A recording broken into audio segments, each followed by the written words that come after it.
तो हम समानता की बात करेंगे। हम समानता की बात करेंगे और कोशिश करेंगे कि हम जिस समाज में रह रहे हैं वहाँ के सभी लोग पढ़े लिखे और समझदार और अपनी आर्थिक स्थिति को सुधारें।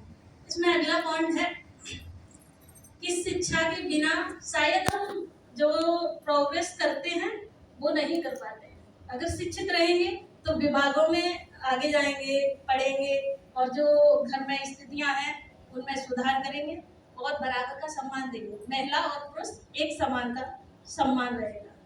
शिक्षा इतनी जरूरी होती है जीवन में कि शिक्षा के बिना हम शायद वो सोच नहीं पाते जो हमें सोचना चाहिए। दिख रहा होता है लेकिन सोच नहीं पाते। अगर हम शिक्षित होंगे तो उस चीज को सोचेंगे और फिर उस पर काम करेंगे तो उससे हमारा देश, हमारा परिवार, हमारी बस्तियां बहुत सुंदर बनती हैं। हमें समझने की, सोचने की प्रक्रिया अच्छी होती है। तो इसलिए शिक्षित होना बहुत जरूरी है और हर आदमी का, हर व्यक्ति का जो जमीन पे आया है उस हर व्यक्ति का मूल अधिकार है। शिक्षा सबसे पहला कर्तव्य और हमारा आधार भी बनता है और हमें सबको जागरूक भी करना चाहिए शिक्षा के प्रति।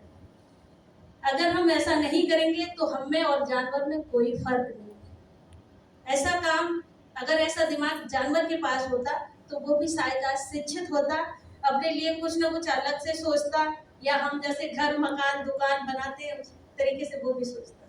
लेकिन नहीं, हमारे पास दिमाग है तो हमें सोचना चाहिए और सबको हक दिलाने की बात करनी चाहिए। तो मैं मानती हूँ कि असली पढ़ा लिखा व्यक्ति वही होता है जो दूसरों के लिए भी सोचता है।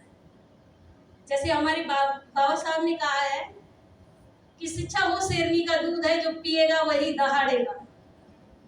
तो जो मैं सोचती हूँ कि आप सबको पीना चाहिए और पिलाना चाहिए। यहाँ पे बैठे हुए तो सभी शिक्षित हैं और हम कोशिश भी कर रहे हैं कि सबको आगे लाएं, लेकिन कहीं कहीं ऐसा होता है कि सोचते हैं हमारा बच्चा पढ़ गया, हम ही ठीक है, आगे नहीं जाना चाहिए। अब दूसरे का व्यक्ति जो जा रहा है, बच्चा जा रहा है, उसको पीछे खींचने की कोशिश करते हैं। ऐसा नहीं करना चाहिए, सबको साथ लाना चाहिए।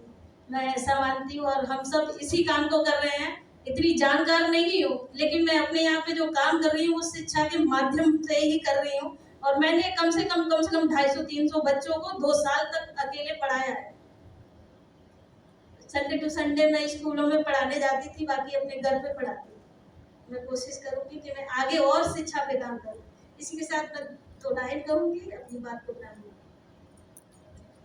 मैं क्या लिखूं उस शख्स पर जिसने भारत का संविधान लिख दिया। मैं क्या लिखूं उस शख्स पर जिसने भारत का संविधान लिख दिया। मैं तड़पती रहती किसी कोने में पड़ी, मुझे बराबर का दर्जा दे दिया। मैं तड़पती रहती किसी कोने में पड़ी, मुझे बराबर का दर्जा दे दिया। कदर करो उस महान शिल्पकार की, सम्मान करो उस महान शिल्पकार का जिसने भारत को सौगात में संविधान दे दिया। जय भीम, जय भारत, जय संविधान।